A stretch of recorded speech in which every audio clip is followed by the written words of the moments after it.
Ronnie, thank you so much for taking time out to be with us. I really appreciate it. We have you here in Washington, D.C., but I want to start off by unpacking your company, Meaningful Gigs.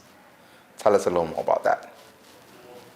Yeah, well, simply put, it's a creative matching platform.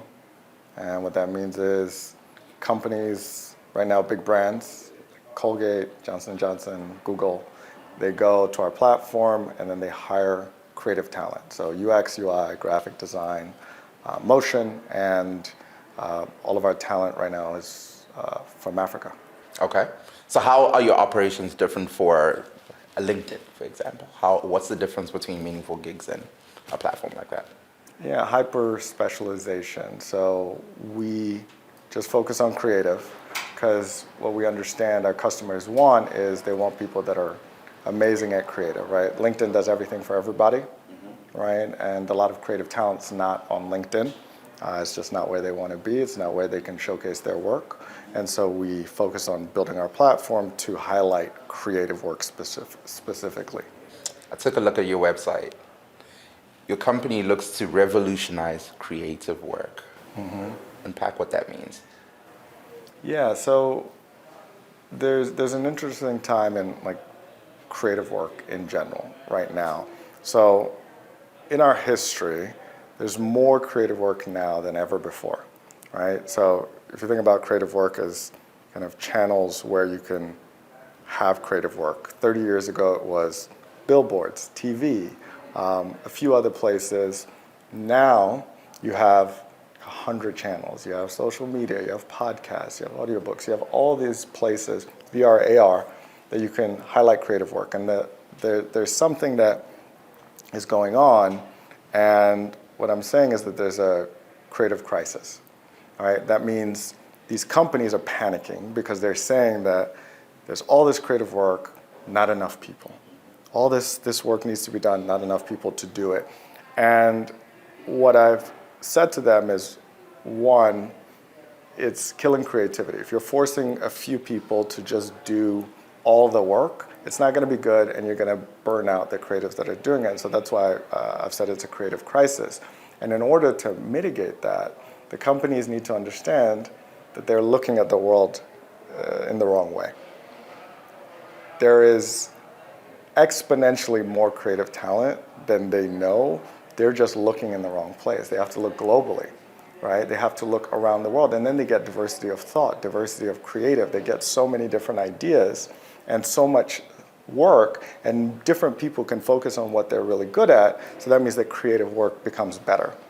Now, while we're still focusing on the work you're doing at Meaningful Gigs, you say you're looking to create over 100,000 jobs. You're a tech company. Talk to me about how you're doing that. All right, so it's 100,000 skilled jobs, and the thing about why we're focusing on jobs is one of my main missions, the main thing I want to do is help build a middle class in Africa.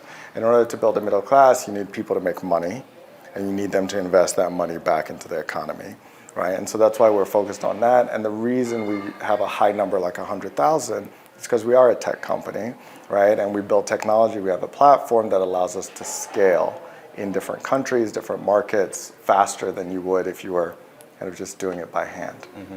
When we talk about technology, especially in Africa, we have several, I'll call them challenges, circumventing policies. How are you navigating those waters and still ensuring that you can empower those 100,000 Africans? What are some of the challenges you're thinking about? Policy, technology, and I'm talking about, for example, infrastructural issues, right? For me to be able to get onto your platform, I need access to the internet, Right. for example. Yeah. How is your institution navigating those waters to ensure that you can promote the African that you're looking to target? Yeah, so when we started back in 2019, I was always preaching that remote work was the future. So I came to America because at the time you couldn't even earn $5,000 a year in Ghana, so I needed to leave in order to come here, and so I had to leave my friends and family and come over here. But what I understand now with the internet is that you can be in Lagos, so you can be in Accra and earn just as much as somebody sitting in New York or San Francisco. So you say the challenge about policy. Well, being online and doing work on the internet is not really regulated by policy, right? If you have an internet connection, you can work. And so then you ask about internet.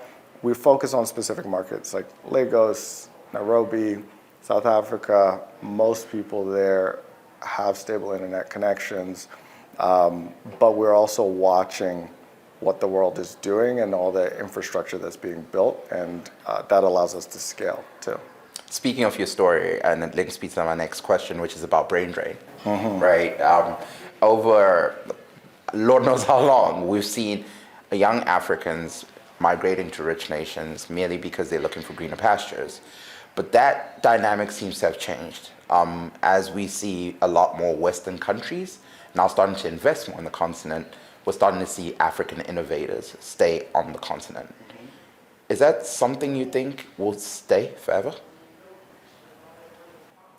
It depends on how fast we can invest back in Africa, right? It's important to have a middle class, right? If you can't afford housing or food and you're struggling, even if you're making a decent amount of money, it becomes hard to live in Africa. So companies that are investing and investments that are being made from like VCs in the US and companies are helping kind of accelerate the growth.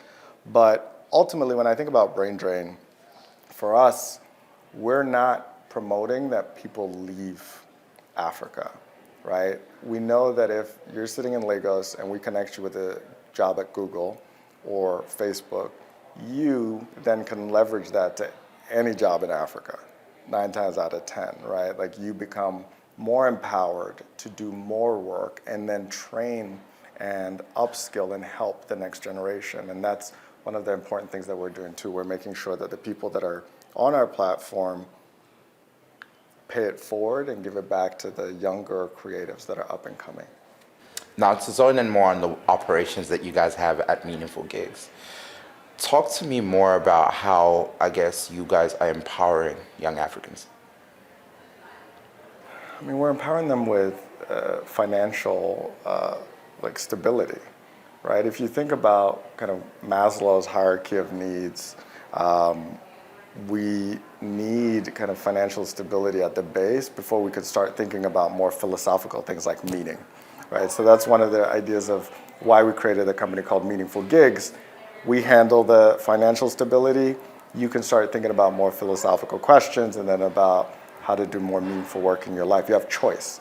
And choice is so important because when I was growing up, I was just trying to make the next buck. The next step, That's right. all I needed. Like, how can I earn enough money to do whatever I need to buy food to pay my rent? And now, because we're paying people 5 to 10x what they would locally, they get to live good lives and then have choices that they wouldn't have before. All right, Ronnie, thank you so much for taking time out. We really appreciate it. Yeah, for sure.